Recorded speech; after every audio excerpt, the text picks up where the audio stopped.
So hello everyone. Today we are going to solve AITS 15 chemistry part. Again I think it's a full syllabus test. अब तो सारे test ही full syllabus होने। पहले सवाल पे आते हैं। इनमें से कौन सा हार्मोन है जो आयोडीन वाला होता है, मतलब जिसमें आयोडीन मिलता है? It is thyroxine. आपने नाम सुना होगा T3 T4। T3 का मतलब होता है ट्राई आयोडोथायरोक्सिन, T4 का मतलब टेट्रा, तो ऐसे करके मतलब इसमें आयोडीन रहता है। ये भी आपने सुना होगा कि आयोडीन नहीं खाने की वजह से थायराइड ग्रंथि जो होती है, थायराइड ग्लैंड, उसका हाइपरट्रॉफी हो जाता है and that is called goitre. Which of the following order is incorrect? तो इसमें से आपको इनकरेक्ट सर्च करना है। सबसे पहला लिखा है polarising power. Now what is polarising power? Ion के अंदर, किसी कैटायन के अंदर एनायन को पोलराइज करने की कितनी पावर है? तो it is directly proportional to positive charge. Size के लिए भी होता है पॉजिटिव चार्ज। तो यहाँ देखो +3 है, फिर +2 है, फिर +1, यानी कि ये ऑर्डर जो लिखा है वो सही लिखा हुआ है। फिर दूसरा जो ऑर्डर है वो बॉन्ड लेंथ का है। बॉन्ड लेंथ में यहाँ आप देखें तो ये ट्रिपल बॉन्ड रहता है, C ट्रिपल बॉन्ड O, ये डबल बॉन्ड है। और ये जो CO3-2 है ये पार्शियली डबल बॉन्ड है। CO3-2 को बनाएंगे अगर तो it will B C double bond O, और यहाँ भी माइनस रहेगा और यहाँ भी माइनस रहेगा। Why it is partially double? Because ये यहाँ से रेजोनेंस होके इधर आएगा और ये इलेक्ट्रॉन इधर आ जाएगा। ये कभी सिंगल रहेगा कभी डबल रहेगा, तो it shows partially double bond character. और पार्शियली डबल बॉन्ड होने का मतलब थोड़ा सिंगल का कैरेक्टर आ गया। आपको पता है ट्रिपल से बड़ा होता है बॉन्ड लेंथ में डबल बॉन्ड, और डबल से बड़ा होता है सिंगल बॉन्ड। तो इसका मतलब ये ऑर्डर जो लिखा है ये भी सही लिखा है। This is again correct order. अब अगले नंबर पे आते हैं। अगले नंबर पे लिखा है BCl2NF3 और NH3, इनका डाइपोल मोमेंट। तो BCl2 तो मॉलिक्यूल ऐसा है जिसमें सेंट्रल एटम पे कोई लोन पेयर नहीं है, और अगर सेंट्रल एटम पे लोन पेयर नहीं होगा और सराउंडिंग एटम सेम होगा तो उसका डाइपोल मोमेंट 0 होता है। ये बात मैं यहाँ पर लिख देता हूँ, इफ सेंट्रल एटम, क्योंकि ये आपके काम आएगी। Central atom lone pair absent हो, ये बात चेक कर लेना। और इसके साथ साथ देख लेना कि सराउंडिंग एटम सेम,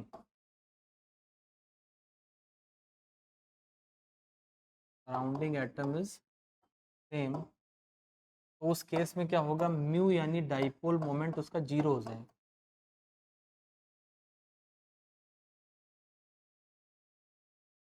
अब इस तरह के बहुत सारे एग्जांपल हमारे पास मिल सकते हैं। जैसे उदाहरण के लिए अगर मैं लिखना चाहूँ BCl2, सेंट्रल एटम पे लोन पेयर नहीं है। PCl3, इसके अंदर भी आपको सेम चीज़ मिल जाएगी। CCl4, again the same thing is there. PCl5, इसमें भी वही मिलेगा।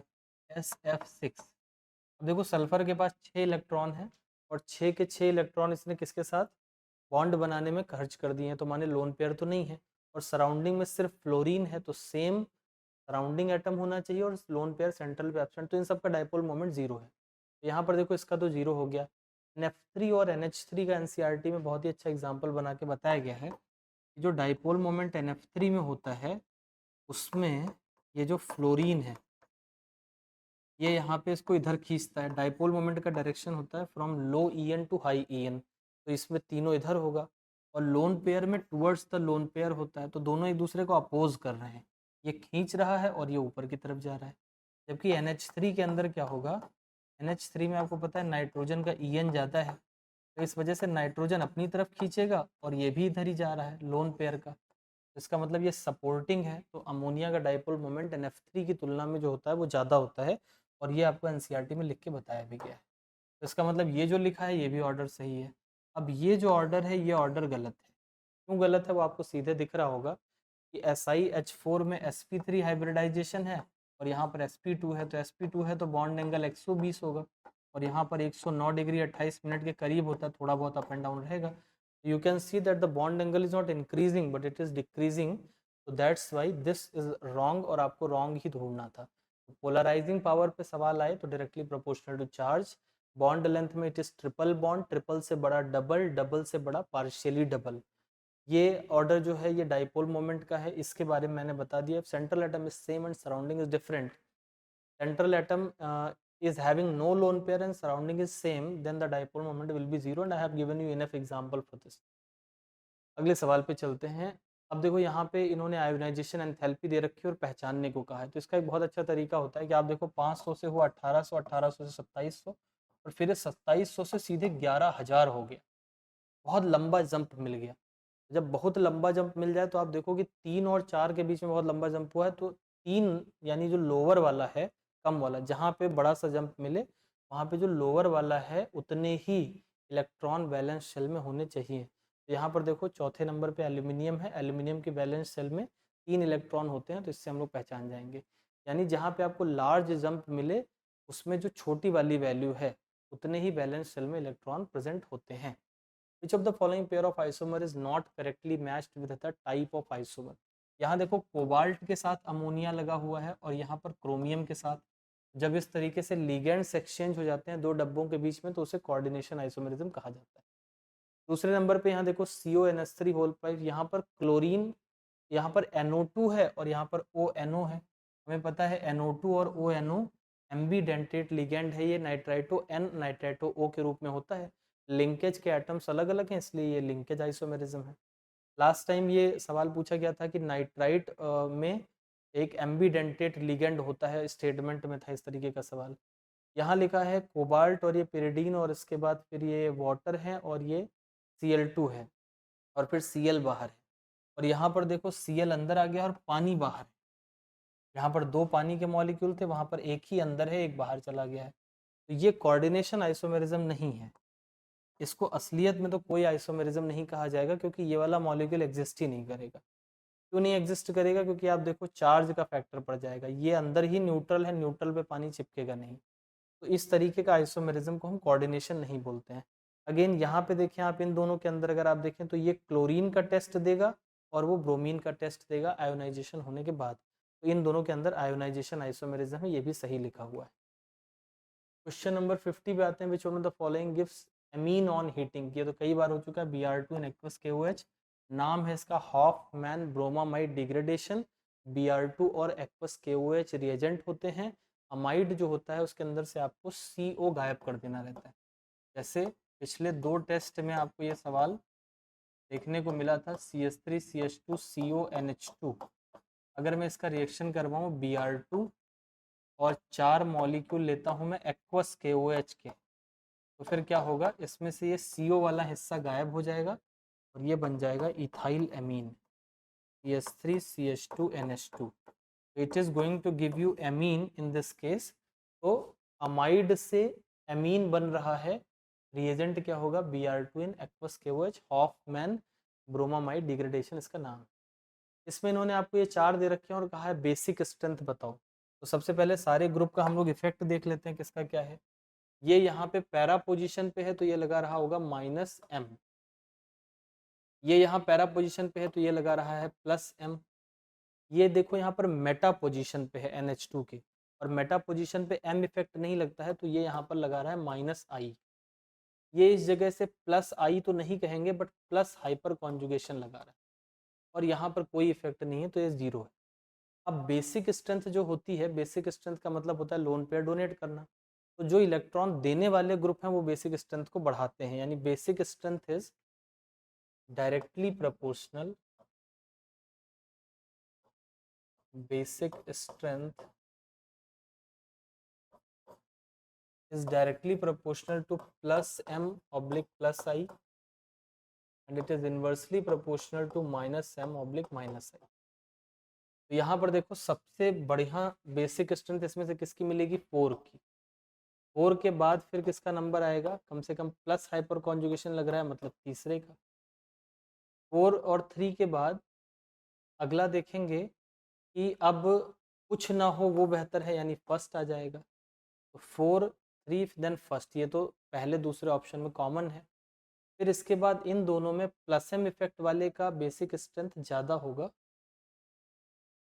जब +m नहीं, अब इसके बाद फिर -m वाले का सबसे कम होगा और फिर -i, यानी कि अब यहाँ पर आएगा 5th और सबसे कम हो जाएगा सेकंड। देखो सेकंड वाले एग्जांपल में -i इफेक्ट -m इफेक्ट से इलेक्ट्रॉन खींच रहा है। -m is very strong effect, ये इतना इलेक्ट्रॉन खींच लेगा कि इसके पास डोनेट करने के लिए ज़्यादा टेंडेंसी बचेगी नहीं।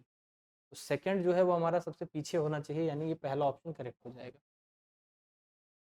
ये फिनॉल डिसोसिएट करता है बेंजीन के अंदर टू अ सर्टेन एक्सटेंट और बनाता है डाइमर, यानी जो फिनॉल है वो डाइमर बनाता है अगर आप उसको बेंजीन के अंदर घोल दें तो। ये पहली जानकारी दी गई है। फिर कहा गया है एक सॉल्यूशन है जिसके अंदर 2 into 10⁻⁻² kg of phenol in 1 kg of benzene has its freezing point decreased by 0.69 kelvin, यानी कि हमें डेल्टा टीएफ जो दे रखा है, डेल्टा टीएफ ये दे रखा है 0.69 केल्विन। इसके बाद कहा गया है कि इतना 2 इंटू 10⁻⁻² kg, अगर मैं इसको ग्राम में बदलूँ फिनॉल का वेट, मैं यहाँ लिखूँगा कि वेट ऑफ सॉल्यूट कितना है 2 इंटू 10⁻⁻² kg, या मैं इसको लिख सकता हूँ ये किलोग्राम में दिया गया है तो मैं ग्राम में कर लेता हूँ क्योंकि मेरे सारे काम ग्राम में ही होते हैं। तो मैं यहाँ पर लिख लेता हूँ इसको 0.2 into 10⁻⁻3। It will be 0.2 into 10⁻⁻3 if I am not wrong। हाँ, मैं गलत नहीं हूँ।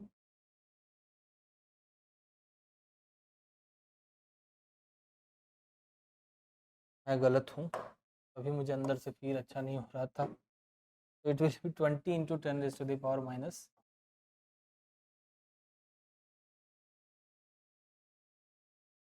It is in kilogram, I want to convert it into gram. Gram में बदलने के लिए मुझे 1000 से गुणा करना पड़ेगा। 1000 से गुणा करेंगे तो ये कितना आएगा, 20 आएगा। ये हो जाएगा 20 ग्राम। मैं पता नहीं क्या सोच रहा था, कहीं अलग मेरा दिमाग था। इसके बाद देखो जो सॉल्वेंट है वो है बेंजीन, तो सॉल्वेंट का जो वेट दे रखा है WB it is equals to 1 kg, मतलब इसको भी 1000 ग्राम लिख लेते हैं। अब फिर क्या कहा गया है, आगे इन्होंने KF दे रखा है 5.12, तो 5.12 इज KF 5.12। और कोई जानकारी इसके अलावा दी गई है? इन्होंने पूछा क्या है, इन्होंने कहा है फिनॉल एसोसिएट करता है डाइमर बनाता है, तो इसका मतलब N की जो वैल्यू है वो हो जाएगी 2। डाइमर बनाए तो N बराबर 2 हो जाता है। अब सबसे पहले तो मैं इसमें फॉर्मूला कौन सा इस्तेमाल करूंगा, देखने से ही लग रहा है कि इसमें लगाएंगे डेल्टा TF बराबर KF इंटू M इंटू एक और चीज़ लगेगी वो है I। I क्यों लगाया, आपको पता है एसोसिएशन या डिसोसिएशन होता है तो I लगाना पड़ता है। डेल्टा TF का वैल्यू दे रखा है 0.69 बराबर KF का वैल्यू कितना दे रखा है, इट इज़ 5.12 इंटू मोलैलिटी कैसे लिखते हैं, मोलैलिटी इज वेट, वेट है 20 ग्राम, मॉलिकुलर वेट फिनॉल का 94 हो जाएगा। Then after weight of solvent 1000 gram है और ऊपर 1000 से गुणा कर देंगे और इनटू यहाँ करेंगे आई, ये चीज़ तो कैंसिल ही कर जाएगी। और इसके अलावा हमारे पास ये 94 बचेगा, आई इज इक्वल्स टू कितना आ जाएगा 94 इंटू 0.69 एंड डिवाइडेड बाई, ये इसको गुणा कर देंगे साथ में तो ये 51.2 हो जाएगा। और 2 से अगर मैं मल्टीप्लाई कर दूं इसको, ये हो जाएगा 2 गुणे 2 4, 102.4। अब इसको सॉल्व करेंगे तो देखो हल्का फुल्का अंदाजा भी लगा सकते हैं लेकिन थोड़ा एक्यूरेटली सॉल्व करना पड़ेगा। 94 और 102 लगभग बराबर की चीज़ें, लगभग कह रहा हूँ एग्जैक्टली नहीं, तो इनको अगर मैं काट दूँ तो 0.69 के करीब आंसर आएगा। बट अगर आप इसको एग्जैक्टली सॉल्व करते हैं तो इट विल बी 0.633, इतना आएगा 0.633 will be the correct answer for this. अब देखो आई तो मिल गया लेकिन आई नहीं पूछा गया है, पूछा क्या गया है डिग्री ऑफ एसोसिएशन। तो जब कोई एसोसिएट होता है तो आई बराबर क्या होता है 1 प्लस, सॉरी एसोसिएशन के केस में क्या होता है 1 minus alpha plus alpha by n. इस फॉर्मूले में आई की जगह पे लिखते हैं कितना 0.633 is equals to 1 minus alpha मुझे निकालना है और ये प्लस अल्फा बाई 2 हो जाएगा। अब यहाँ देखो अल्फ़ा में से अल्फ़ा बाई 2 घटा तो कितना बचेगा अल्फ़ा बाई 2। ये अल्फ़ा बाई 2 इधर आएगा तो पॉजिटिव हो जाएगा और ये इधर 0.6331 में से माइनस हो जाएगा। यहाँ से अगर आप अल्फ़ा को निकालेंगे तो ये आएगा 74.4, मतलब मैंने पहले से निकाल रखा है। It will be 0.744। अगर आप इसको परसेंट में एक्सप्रेस करेंगे तो alpha will be equal to 74.4%। मेरा करेक्ट आंसर जो हो जाएगा 73.4। ये याद रखने का यही नुकसान होता है। तो 73.4% आंसर हो जाएगा। अब देखो इसमें 2-3 बातें हैं जो मैं बताना चाहता हूँ विच इज़ इम्पॉर्टेंट। सबसे पहला, ये जो आई होता है यानी बैंड ऑफ फैक्टर, इसका फॉर्मूला अगर आप लिखना चाहें फॉर डिसोसिएशन, आपने हो सकता है इसको किसी दूसरे फॉर्मेट में याद कर रखा हो, अगर आपको एग्जैक्टली याद है तो मत बदलना, लेकिन अगर नहीं याद कर रखा है तो आप इसको याद कर सकते हैं कि for dissociation the formula will be, dissociation के लिए फॉर्मूला आई का हो जाएगा 1 minus alpha plus n alpha, अगर वो एन टुकड़े में टूट रहा है तो, और अगर एसोसिएशन हो रहा है, जुड़ रहा है, तो फिर आई और अल्फ़ा के बीच का रिलेशनशिप बदल जाएगा और association i will be equal to 1 minus alpha plus alpha by n, where n is कितने टुकड़े में टूट या जुड़ रहा है। तो यहाँ पर जुड़ना, जैसे डाइमर के लिए यहाँ पर 2 हो जाएगा, ट्राइमर के लिए 3। यहाँ पे क्या है, अगर 2 पार्टिकल में टूट रहा है तो 2, 3 में टूट रहा है तो 3, इस तरीके से करके हम लोग लिखेंगे। तो इस तरीके से आप आई और अल्फ़ा के बीच में रिलेशन बना सकते हो। और अगर आपको फ्रीजिंग पॉइंट, डिप्रेशन और साथ में सारी चीज़ें दे रखी हैं तो समझ लो कि सवाल वैंट ऑफ फैक्टर या फिर आई पर ही जाएगा। थोड़ा सा कैलकुलेशन है इस सवाल में, but still a good question. If the equilibrium constant of the following equilibrium, देखो इसका दे रखा है SO2 से SO3 बनाने का, इसका पूछा है, तो साफ साफ दिख रहा है कि एक तो रिएक्शन को उलट दिया गया है। अगर पहले वाले का K1 है तो जब रिएक्शन उलट दिया जाता है तो जो उसका K होता है वो 1 अपॉन में करके लिखा जाता है, या फिर आप कहते हैं रेसिप्रोकल में लिखा जाता है। और दूसरा आप देखें कि रिएक्शन को उलटने के साथ साथ 2 से गुणा कर दिया गया है, तो जितने से गुणा करते हैं पावर उतने टाइम्स लगा दी जाती है। तो K1 का स्क्वायर करोगे तो K2 हमारे पास आ जाएगा। तो करेक्ट आंसर हमारा हो जाएगा फर्स्ट वाला। अब दूसरी बात यह है कि इसको याद रखना है आपको, इफ इक्वेशन इज मल्टीप्लाइड, अगर कोई इक्वेशन है उसको मल्टीप्लाई कर रहे हो किससे, बाई n, तो उसका जो नया k आएगा ना, k dash will be equal to पुराना वाला k का power n।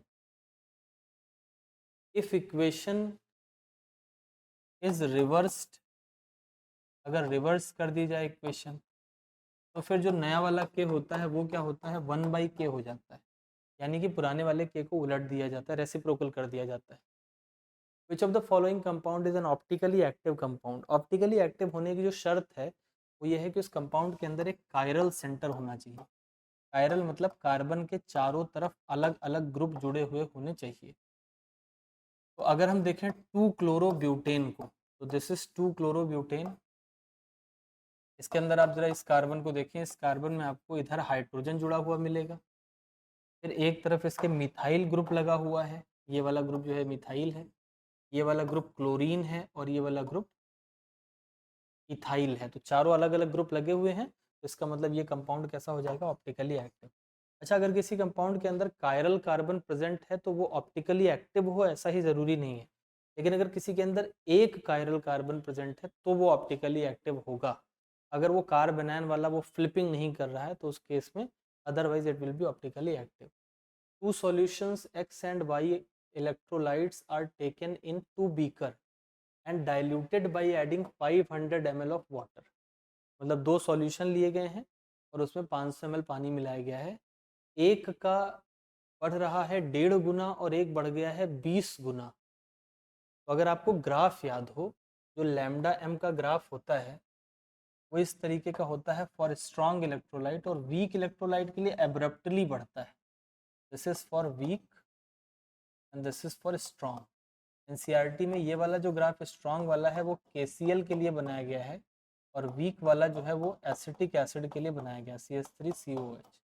This graph is between lambda molar या फिर lambda equivalent, what ever is this, and यहाँ पे अंडर रूट ऑफ कॉन्सेंट्रेशन। तो देखो स्ट्रॉन्ग इलेक्ट्रोलाइट का भी कंसंट्रेशन कम करोगे तो मोलर कंडक्टेंस या फिर इक्विवेलेंट कंडक्टेंस बढ़ेगा, इसका भी बढ़ेगा। दोनों में फ़र्क क्या है, ये धीरे धीरे बढ़ता है और ये एब्रप्टली ऑल ऑफ सडन बढ़ जाता है।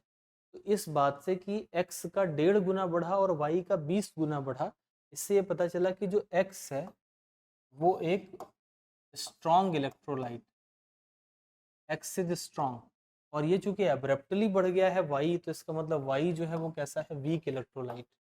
तो इस हिंट को यूज करते हुए हम लोग x और y को चूज कर लेंगे। तो x है NaCl और y है एसिटिक एसिड, क्योंकि NaCl एक स्ट्रॉन्ग इलेक्ट्रोलाइट है और y ऑर्गेनिक का एसिड जो होता है वो वीक इलेक्ट्रोलाइट होता है।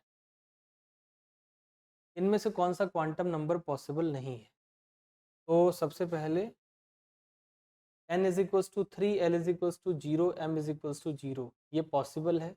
n बराबर 3, l बराबर 1, m बराबर -1, ये पॉसिबल नहीं है, तो यही टिक हो जाएगा। और ये पॉसिबल है ये भी, तो जो पॉसिबल नहीं है वो ये वाला होगा। मैंने आपको बताया था कि जो l होता है वो m से छोटा होना चाहिए, l should be smaller than m, and m maximum to maximum बराबर हो सकता है जब आप उसका चिन्ह ना देख रहे हो। जैसे ये 0 है, ये 1 है, ये बड़ा हो गया, छोटा मत समझना इसको, यहाँ साइन नहीं देखते हैं इसका। तो 0 है, ये 1 नहीं हो सकता, यहाँ 3 हो, यहाँ 4 नहीं हो सकता, 3 3 हो सकते हैं। तो मतलब दो बातों का आपको ख्याल रखना है। पहला, l जो है वो n से छोटा होना चाहिए, बराबर भी नहीं हो सकता। और जो l एंड m है ये मैक्सिमम बराबर हो सकते हैं, बस बराबर हो सकते हैं। मतलब कि जो L है वो अपने जूनियर को बराबर तक आने की इजाज़त देता है, लेकिन ये इजाज़त नहीं देता कि वो उससे बड़ा हो जाए, यानी M बड़ा नहीं हो सकता, M बड़ा नहीं हो सकता। बस एक बात का आपको ख्याल रखना है, जो कि नोट यहाँ पर है, वो क्या है?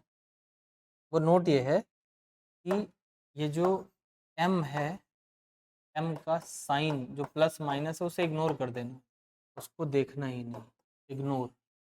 तब ये नियम कानून लगाना, वरना कहोगे 0 से -1 छोटा ही होता है। रेट कांस्टेंट दे रखा है इतना, 5 से 3 ग्राम होने में कितना लगेगा फर्स्ट ऑर्डर।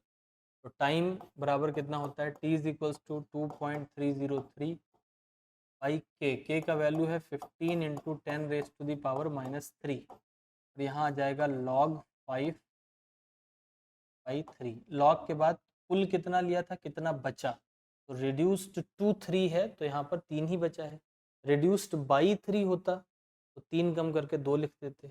इन्होंने पूछा है कि भाई अगर ऐसी घटना हुई तो टाइम कितना लगेगा, तो अगेन आप इसे सॉल्व करेंगे तो आपका टाइम 33 सेकेंड आ जाएगा। अब सॉल्व करने में आपको क्या क्या प्रॉब्लम आ सकती है, log 5 और log 3 का वैल्यू अगर आपको याद नहीं है, तो log 5 बराबर होता है 0.7 और log 3 इज इक्वल्स टू 0.48।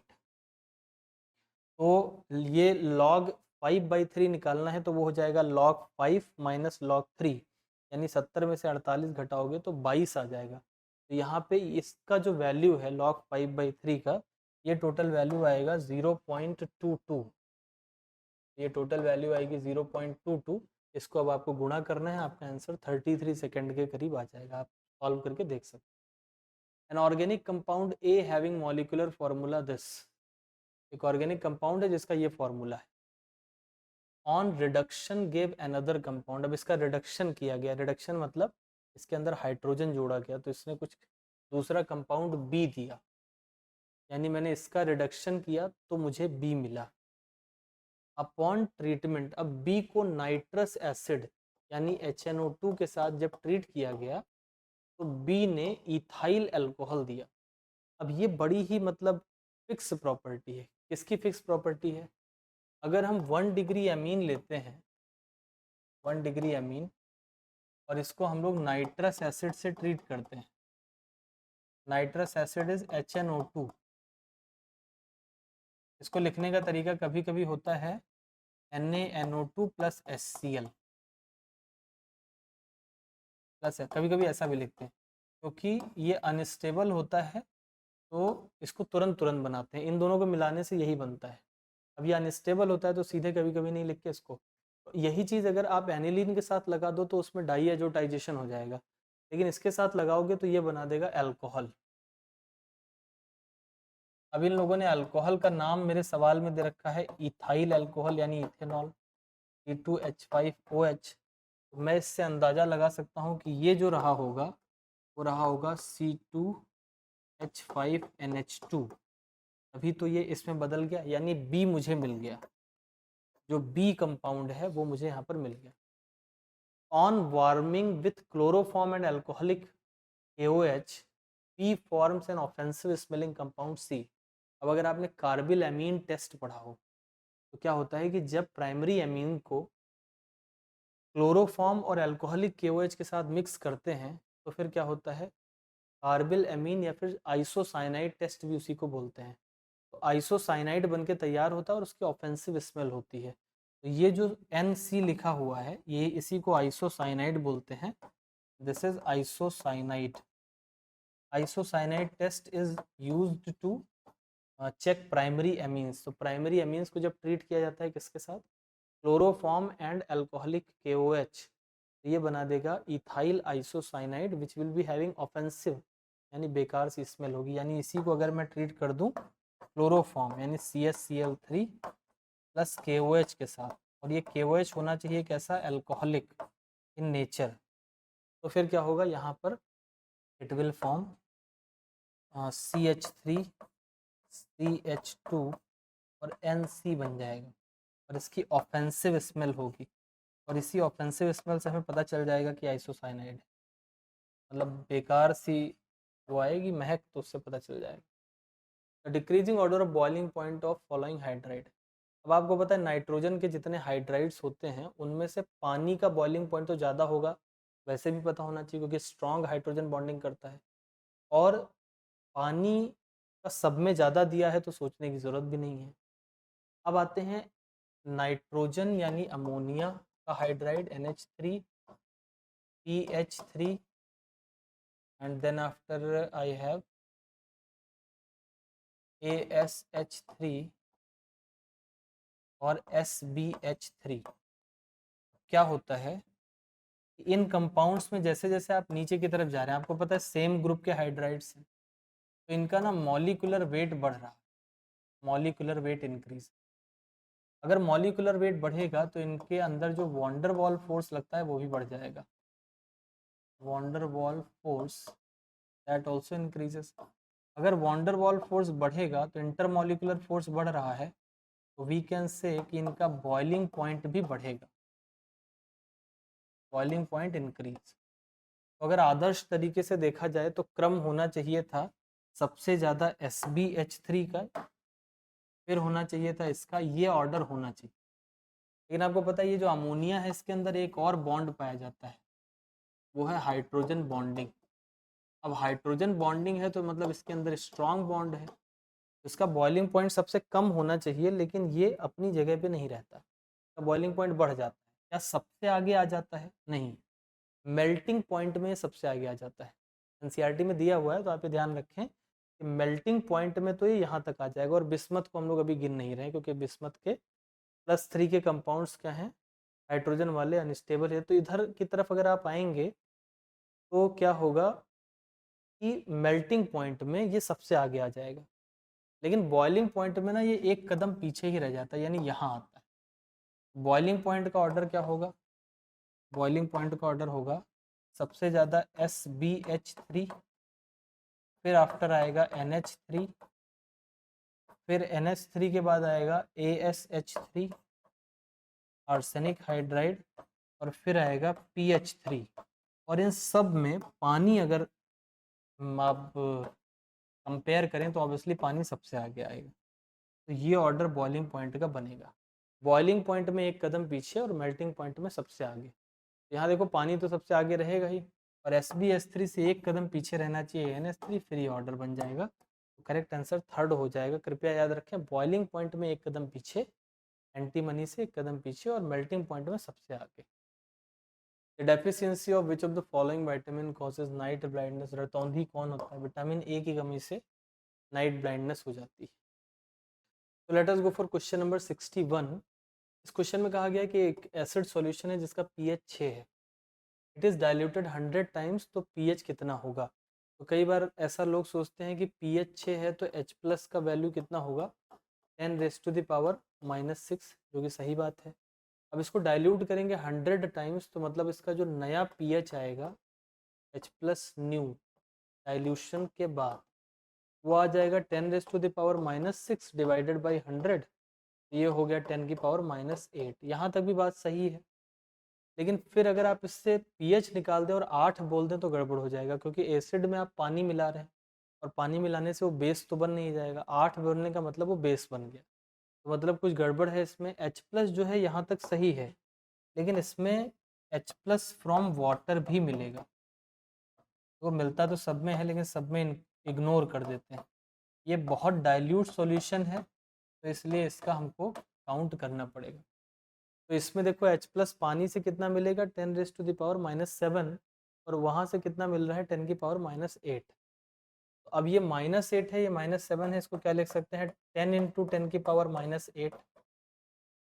अब देखो ये मिला एसिड से, ये मिला इससे, तो टोटल H प्लस कितना हो जाएगा? Total H plus will be equal to 11 into 10 raise to the power -8। अब 11 into 10 raise to the power -8 अगर ये आया है H प्लस, तो pH बराबर कितना हो जाएगा? 8 माइनस लॉग 11। अब लॉग 10 होता है 1, अगर ये लॉग 10 होता तो इसमें 8 में से 1 घटता 7 आता। 11 माने थोड़ा सा ज़्यादा होगा, तो 1 से थोड़ा ज़्यादा आएगा, तो ये 7 से थोड़ा कम आएगा, and to be precise it will come 6.95। जैसे ये तो मैंने आपको इतना करने के लिए बता दिया। अगर ऐसा सवाल आता है जिसमें आपको दिखे कि कोई एसिडिक सॉल्यूशन था और उसको डाइल्यूट करा गया और आपका अब आंसर बेसिक आने लगे, तो आप 7 के जो सबसे करीब में 7 से कम हो उसको टिक कर देना। मतलब इट विल बी 6.95, 6.98, 6.90, तो उसको डायरेक्टली टिक कर दें, सोचने की ज़रूरत नहीं है। अब कभी ऐसा दुर्भाग्य आ जाए कि चारों ऑप्शन बिल्कुल एकदम आसपास मैच कर रहे हो, तब का मैं नहीं कर रहा, लेकिन ऐसे सवाल जनरली नीट में नहीं आते। The pair of species showing perfect tetrahedral geometry, इसमें से किसकी परफेक्ट टेट्राहेड्रल ज्योमेट्री है ये सोचना है। तो PCl4 एंड NH4+। PCl4 में देखो फॉस्फोरस के पास कितने इलेक्ट्रॉन होते हैं? 5। एक निकल गया तो कितने बचे? 4। 4 के साथ ये बॉन्ड बनाएगा, ऑब्वियस सी बात है कि कितने बन जाएंगे? ये बन गया PCl4+। तो this is having a perfect tetrahedral geometry. NH4 का क्या सिस्टम होता है? NH4 इज, नाइट्रोजन में भी 5 इलेक्ट्रॉन होते हैं आउटर मोस्ट में, एक लॉस कर दिया तो 4 बचेंगे। Again it is perfect tetrahedral geometry, and this is sp3 hybridization and this is also sp3 hybridization। ये दोनों ही sp3 hybridization है और दोनों के अंदर इस तरीके का आपको देखने को मिल जाएगा।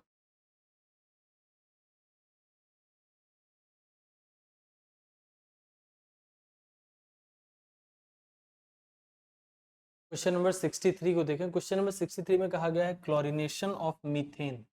मीथेन CH4, इसका क्लोरीनेशन करोगे तो एक क्लोरीन लगेगा तो CH3Cl बनेगा, 2 लगेगा तो CH2Cl2, मतलब बहुत सारे पॉसिबल प्रोडक्ट्स बनेंगे, यानी ये सही बात लिखी है। Chlorination proceeds to the formation of carbon n, ये गलत है, फ्री रेडिकल मैकेनिज्म चलता है, this is wrong.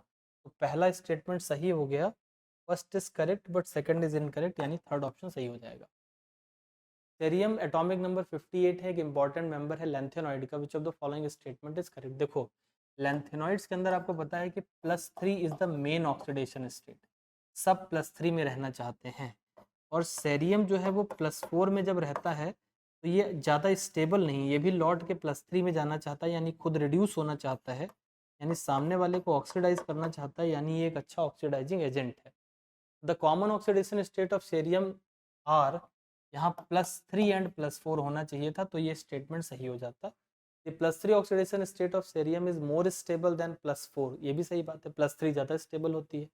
+4 oxidation state of cerium is not known in solution, ये गलत लिखा है, नोन है सॉल्यूशन में, और एक ऑक्सीडाइजिंग एजेंट होता है, कम स्टेबल होता है, लेकिन ऐसा नहीं कि नोन ही नहीं है, ये इनकरेक्ट हो जाएगा। विच of the following spin only magnetic, तो ये बहुत ही आसान बात है, आपको पता है मैग्नीज प्लस 4s2 3d5 होता है। मैग्नीज का कॉन्फ़िगरेशन है 3d5 और 3d5 का मतलब हुआ 5 अनपेयर्ड इलेक्ट्रॉन रहेंगे, तो मैग्नीज को सबसे आगे होना चाहिए, तो दैट इज थर्ड ऑप्शन, तो वो सबसे सही हो जाएगा। और जिंक पूरी तरह भरा हुआ है तो आपको पता है 3d10 रहेगा, तो अनपेयर्ड इलेक्ट्रॉन 0 रहेंगे, तो इस वजह से मैग्नेटिक मोमेंट भी 0 हो जाएगा। Okay, so let us see the question number 66। इस सवाल में ये ए है, ये बी है, ये सी है, ये डी है। इसमें कहा गया है कि आप पहचानो एसिडिक स्ट्रेंथ का ऑर्डर क्या होगा। तो सबसे पहली बात तो ये कार्बोक्सिलिक एसिड है। कार्बोक्सिलिक एसिड जो होंगे वो फिनॉल से ज़्यादा एसिडिक होंगे।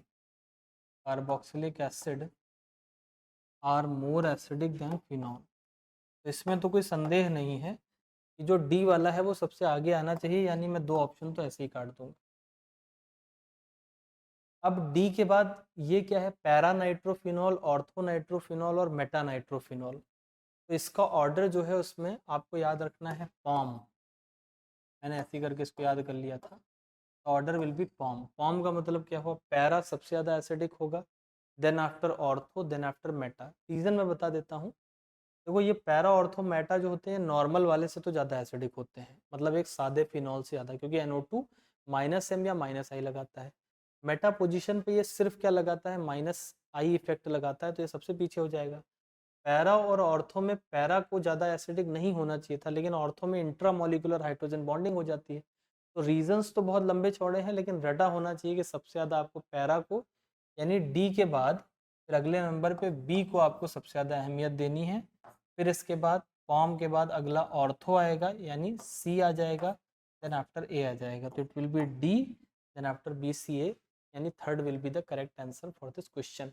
और ये पॉम ऑर्डर याद रखें, पैरा ऑर्थो मेटा नाइट्रोफिनॉल में एसिडिक स्ट्रेंथ का ऑर्डर है, ये नहीं कि हर जगह POM याद कर लिया, don't apply it everywhere, but यहाँ तक के लिए सही है।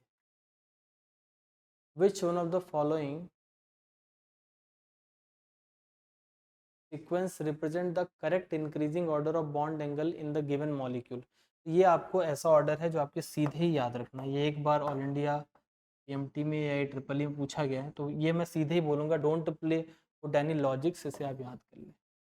आप इसमें सेंट्रल एटम, सराउंडिंग एटम, दुनियादारी सब लगाओगे, आई डोंट कंसिडर इट, क्योंकि इसके सिवा और दूसरे पूछने आते हैं। आप सीधे ही इसको याद रखें तो better, no explanation needed. Explanation है बट मैं चाहता नहीं हूँ वो सब आपके दिमाग में भरे, उससे कोई फायदा नहीं। As a result of dissolution of NaCl in water the entropy, कभी भी कुछ घोलोगे तो एंट्रोपी बढ़ जाएगी, तो increases will be the correct answer. एक कंपाउंड है जिसका मॉलिक्यूलर फॉर्मूला ये है, वो रिएक्ट करता है एसिटोफिनोन से और सिंगल क्रॉस एल्डोल प्रोडक्ट बनाता है। मान लेते हैं कि ये बात हमें समझ में नहीं आई कि वो सिंगल क्रॉस एल्डोल प्रोडक्ट बनाता है। अगली बात पढ़ते हैं, एल्डोल कर रहा है, क्रॉस एल्डोल या कुछ भी कर रहा है, तो मतलब एल्डिहाइड कीटोन तो होगा ही होगा। अगर वो एल्डिहाइड कीटोन है तो COOH को हटा दो, ये नहीं हो सकता। COO- ये भी हटा दो, ये तो दोनों कार्बोक्सिलिक एसिड वाले एग्जाम्पल है। एल्डिहाइड कीटोन होना चाहिए। यहाँ देखो ये कीटोन है और वो एल्डिहाइड है, अब मुझे इन दोनों में से चूज करना है।